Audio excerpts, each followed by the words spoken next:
Alô, quinto ano, sejam bem-vindos para mais uma aula e hoje nós vamos falar em história. Vamos contar a história do Brasil. Vamos lá com a tia Cristina?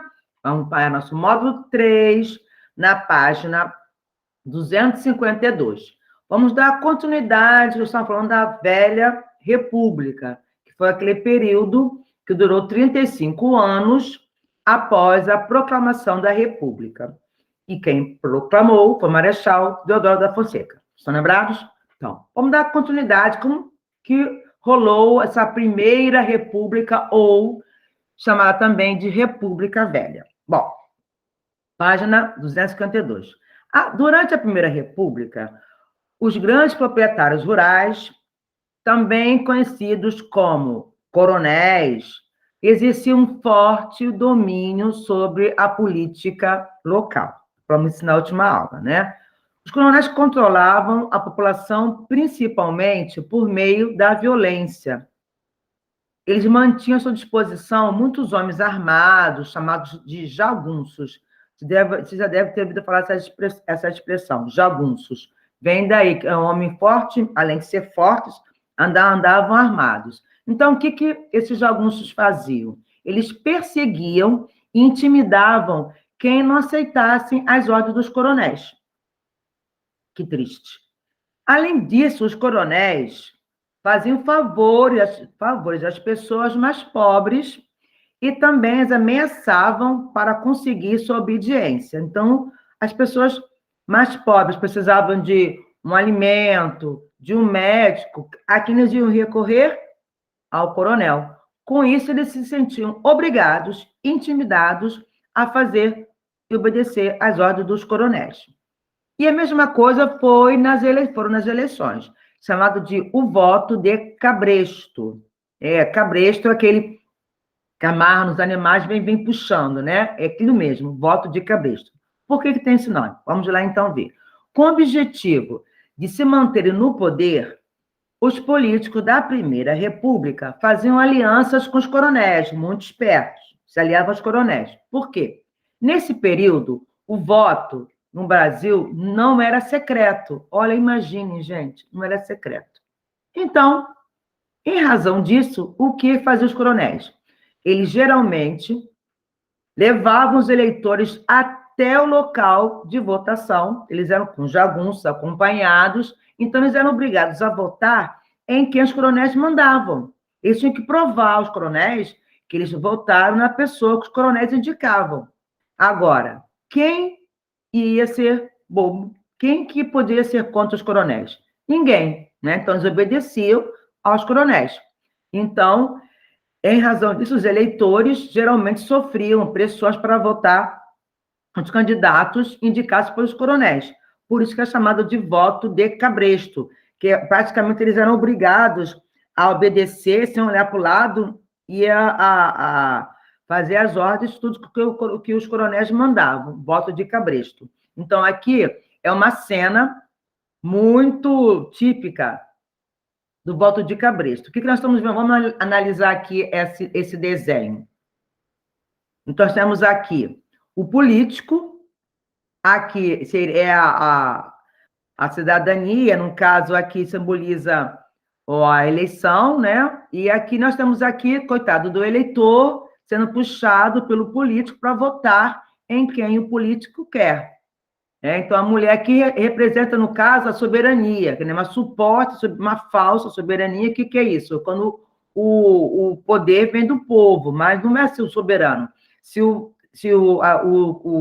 o eleitor, as pessoas obrigadas a votar em quem os coronéis mandavam, que eram aliados aos políticos, não podia haver soberania, não podia haver democracia. Eles eram obrigados a votar em quem os coronéis mandavam.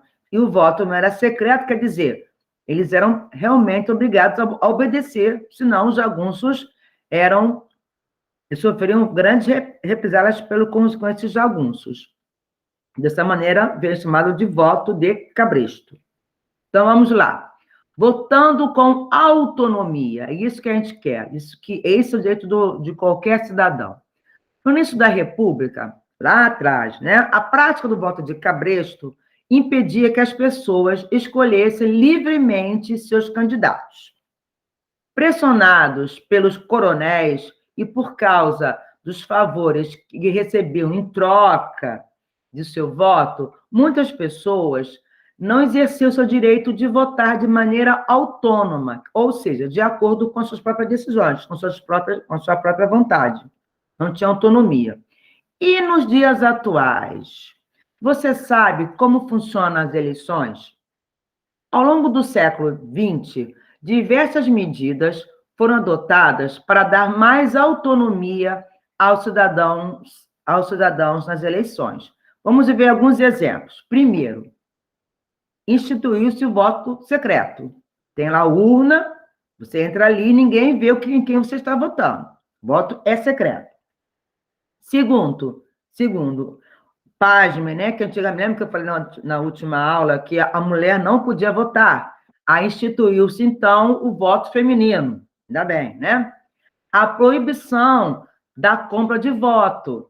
Vota no fulano X que eu te dou, eu pago o seu plano médico, voto em Y que você vai ganhar a escola para o seu filho. Então, isso acabou-se, né? Acabou. Não tem, né? Estabelecimento de regras para propagandas e campanhas. Não pode entrar ninguém no lugar que você vai votar fazendo propaganda. Não pode, isso é proibido. Não pode. Não pode dar esses que chamam aqueles papeizinhos com o nome de quem você vai votar, as pessoas não podem distribuir dentro de locais de votação. Isso é proibido, embora, infelizmente, ainda vimos, ainda exista isso, aí suja totalmente o chão, fica uma vergonha as cidades, né? Uma vergonha. Você, claro, que às vezes você não lembra quem você vai votar, você leva um papel, que chamamos de cola, né? Isso você pode levar, você copia quem você vai votar, porque a urna é eletrônica, você está dentro da cabine, tem a urna, você vai digitar em quem você vai votar, e apertou o Enter, você votou. Rapidinho, o voto é rapidinho. O voto eletrônico é uma das eleições que menos tem fraude. É impossível de fraudar pelo voto eletrônico. Então, acabou isso. Você entra ali, ninguém pode saber quem está votando. É proibido dizer. Disponibilização de informações sobre as propostas e o histórico dos candidatos para os eleitores. Você pode entra na internet, clica lá no nome do seu candidato, você vai ver o que ele fez, o que vai fazer, se ele fez alguma coisa errada. Isso antigamente não tinha. Você agora é só você clicar o nome do seu candidato, você vai ver toda a vida pública dele, as propostas dele, o histórico da vida do candidato. Também você tem como você perceber se realmente esse candidato tem capacidade de poder, de respeitar seus direitos, de trabalhar por você, fazer algo por você e pela sua comunidade, que é o que a Zena falou. Ela estava ali representando todo um grupo de pessoas que eram negras. Ela não estava falando só por ela. E a eleição é nesse sentido, de cidadania, você se colocar num todo o seu todo, num todo na sua comunidade. Eu não vou votar porque o candidato vai pagar uma cesta básica para mim. Você vai estar votando nele porque ele vai, que é um direito dele, é um dever dele, asfaltar, água, luz, é um dever dele fazer isso por você. Botar mais postos de saúde, melhorar mais ainda segurança, escolas públicas, é uma obrigação dele, porque nós votamos para que eles façam isso.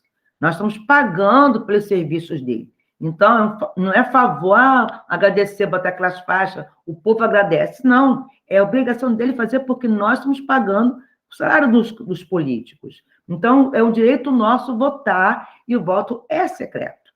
Valeu? Bom, 254. A Guerra de Canudos. Olha que história. A implantação do regime republicano pouco alterou as condições da miséria. Lembra que o povo não ficou nem sabendo que foi proclamada a República. Então, em nada melhorou a vida do pobre. Continuou a miséria, que era a maioria da população do campo. Naquela época, os grandes proprietários rurais exploravam a mão de obra dos camponeses, que é quem pobres, camponeses, que pessoas que moram num campo. Os camponeses pobres continuavam sendo explorados pelos coronéis, os quais não tinham nenhuma garantia de direitos, carteira assinada, salário mínimo, duração de trabalho, não tinha nada disso. Na Bahia, o que aconteceu? Essa situação acabou dando origem a um grande conflito que ficou conhecido como Guerra de Canudos. Canudos, por quê? Canudos era uma comunidade formada por camponeses pobres, um lugar chamado de Canudos, que seguia um líder religioso chamado Antônio Conselheiro. Desde 1893, os moradores dessa comunidade trabalhavam coletivamente, trabalhavam em grupo, tudo que eles plantavam, colhiam e dividiam entre as famílias que produziam ali o seu cultivo ali. A cooperação mútua e o modo de vida mais igualitária atraíram mais pessoas, muitos camponeses, para essa cidade, para esse lugar de Canudos, que deixavam de trabalhar para os coronéis e passaram a viver ali naquela comunidade. Só que não agradou os coronéis. Claro, os coronéis ficaram com medo de perder a mão de obra, de explorar os camponeses. Com medo de que as comunidades como essa se multiplicassem, olha, os grandes fazendeiros passaram a exigir que o governo acabasse com Canudos. Diante disso, as tropas republicanas foram enviadas para a região, mas os moradores resistiram aos ataques e assim os conflitos se iniciaram. Após meses de combates, em 1897, o exército republicano conseguiu destruir Canudos, infelizmente, massacrando a maior parte da população, infelizmente. Bom, aqui tem a foto, aqui nessa época, 1897, já existia a fotografia. Então, a foto tirada, temos aqui a fotografia de 1897, retratando alguns sobreviventes de Canudos. Ao fundo, temos aqui o grupo de soldados, guardando aqui, né, tomando conta, né? Aqui ao fundo, aqui, dos soldados, podemos ver, porque estão com a farda, né, e aparentemente armados, e aqui está a população do que sobreviveu, pouco do que sobreviveram do massacre que foi na comunidade de Canudos. Então, foi a Guerra de Canudos. Os ex-escravos na República. Nos primeiros anos da República, mesmo com a abolição do regime escravista, quer dizer, com a abolição aconteceu, mas não mudou nada para os ex-escravos. E seus descendentes continuavam vivendo em condições precárias. Por quê? Por que precárias? Insuficientes para sobreviver, em más condições. E sem ter assegurados os seus direitos básicos. Eles não tinham estudado, não tinham se preparado, do nada eles ficaram, nunca vão fazer agora, ficaram perdidos. Nenhuma política pública foi adotada para integrá-los à sociedade. Muitos deles, então, continuaram a fazer o quê? Trabalhando no campo em troca de salários baixíssimos. Outros foram para as cidades em busca de novas oportunidades de trabalho. Agora, no entanto, para um ex-escravo, era difícil conseguir emprego, principalmente por causa do preconceito. Ex-escravo, negro. E assim, para garantir a sua sobrevivência, eles acabaram realizando trabalhos informais, como carregadores e vendedores ambulantes, consideravam aí os camelôs. Para manter sua dignidade, muitos ex-escravos formaram, então, redes de solidariedade. Olha que legal. Nessas redes, eles procuravam ajudar uns aos outros no dia a dia, e muitas vezes chegando a arrecadar dinheiro para suprir algumas necessidades básicas, como compra de alimentos, investimentos e remédios. Então, aqui, vivendo valores. Por meio da cooperação entre as pessoas, é possível superar diversas dificuldades. A solidariedade entre os ex-escravos no Brasil foi fundamental para que eles pudessem sobreviver e, além disso, enfrentar o preconceito que sofriam. Hoje, nós vemos essa realidade com a pandemia. Devido à Covid, muitas lojas fecharam, muitas empresas tiveram que fechar e muitas pessoas ficaram desempregadas. Então, está acontecendo essa rede de solidariedade. Grupo de pessoas se reúnem, quem tem mais divide com quem tem menos, recebe doações de agasalhos, doações de alimentos, e vão distribuindo nas comunidades. Então, nós estamos vivendo esse momento também agora.